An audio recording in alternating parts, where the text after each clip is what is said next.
Banner ವಿಚಾರಕ್ಕೆ ಬಳ್ಳಾರಿಯಲ್ಲಿ ಘರ್ಷಣೆ ಸಂಬಂಧಪಟ್ಟಂತೆ ಇದು ಪ್ರೀ ಪ್ಲಾನ್ ಮಾಡಿಕೊಂಡೇ ಗಲಾಟೆ ಮಾಡಿದ್ದಾರೆ. ಜನಾರ್ದನ ರೆಡ್ಡಿ ಗಂಗಾವತಿಯಿಂದ ಬರುವಾಗ ದಾಳಿ ನಡೆದಿದೆ.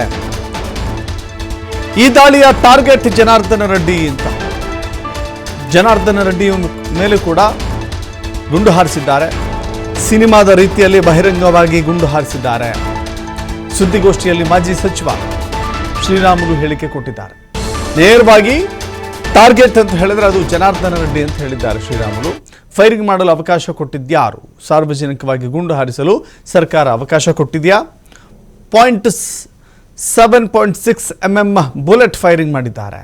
ಇಷ್ಟೊಂದು ದೌರ್ಜನ್ಯ ನನ್ನ ಜೀವನದಲ್ಲೇ ನೋಡಿಲ್ಲ. ಇದು ಪೊಲೀಸರಿಂದ ಆದ ಫೈರಿಂಗ್ ಅಲ್ಲ, ಪೆಟ್ರೋಲ್ ಬಾಂಬ್ಗಳನ್ನು ಹಾಕಿಸಿದ್ದಾರೆ ಅಂತ ಶ್ರೀರಾಮುಲು ಆರೋಪ ಮಾಡಿದ್ದಾರೆ.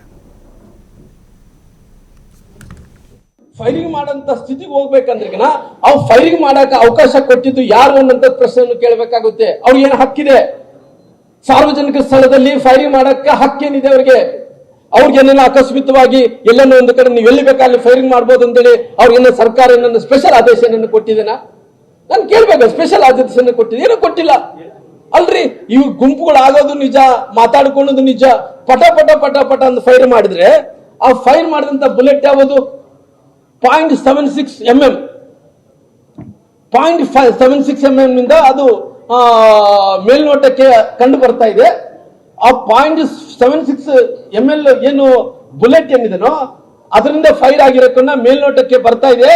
ಎಲ್ಲ ಒಂದು ಕಡೆ ಅವರಿಂದ ಫೈರಿಂಗ್ ಆಗಿರ್ಬೋದು ಅನ್ನೋದು ಮೇಲ್ನೋಟಕ್ಕೆ ಕಾಣ್ತಾ ಇದೆ. ನಾನು ಹೇಳ್ತಾ ಇಲ್ಲ, ಅವ್ರಂಗ ಬೇಗ ಅಲಿಗೇಷನ್ ಮಾಡ್ತಾ ಇಲ್ಲ. ನಾನು ಮೇಲ್ನೋಟಕ್ಕೆ ಕಾಣು ಬರ್ತಾ ಇದೆ. ಆ ಮೇಲ್ನೋಟಕ್ಕೆ ಅವರಿಂದ ಫೈರ್ ಆಗಿದೆ ಅಂತೇಳಿ. ನಾನು ಜನಾರ್ದನ್ ರೆಡ್ಡಿ ಅವರು ಗುಂಡು ಹಿಡ್ಕೊಂಡಂತ ಟೈಮಲ್ಲಿ ನಾನು ನೋಡಿಸಿದ್ರು. ಗುಂಡು ಇವತ್ತು ರಿವಾಲ್ವರ್ ಕೊಡಂತ ಟೈಮಲ್ಲಿ ಒಬ್ಬ ಖಾಸಗಿಯವರಿಗೆ, ಅಂದ್ರೆ ಖಾಸಗಿಯವ್ರ ಮತ್ತೆ ಯಾರನ್ನ ಅಪ್ಲೈ ಮಾಡ್ಕೊಂಡ್ರೆ ಅವ್ರಿಗೊಂಥರ ರಿವಾಲ್ವರ್ ಕೊಡ್ತಾರೆ. ಇವ್ರು ಯಾರನ್ನ ಬೇರೆಯವ್ರು ಏನನ್ನ ಇವತ್ತು ರಿವಾಲ್ವರ್ ಉಪಯೋಗಿಸ್ಬೇಕಂದ್ರೆ ಸೆಕ್ಯೂರಿಟಿ ಕಾರ್ಡ್ ಸಲುವಾಗಿ ಅವ್ರಿಗೆ ಬೇರೆ ತರ ಬಂದೂಕ್ ಕೊಡ್ತಾರ್ರಿ. ಪ್ರೊಹಿಬಿಟೆಡ್ ನಾನ್ ಪ್ರೊಹಿಬಿಟೆಡ್ ಗನ್ಗಳು ಕೊಡ್ತಾರ್ರಿ. ಅವರು ಈ ಗುಂಡೇನ ಆರಿಸಿದಂತ ಟೈಮಲ್ಲಿ ಸಿಕ್ಕಾಪಟ್ಟಿರಿ. ಹೆಂಗಂತ ಹೇಳಿದ್ರೆ ಆ ಮಳೆ ಸುರಿಸಿದಂಗ ಸುರಿಸ್ತಾ ಇದಾರೆ ಕಲ್ಲುಗಳು.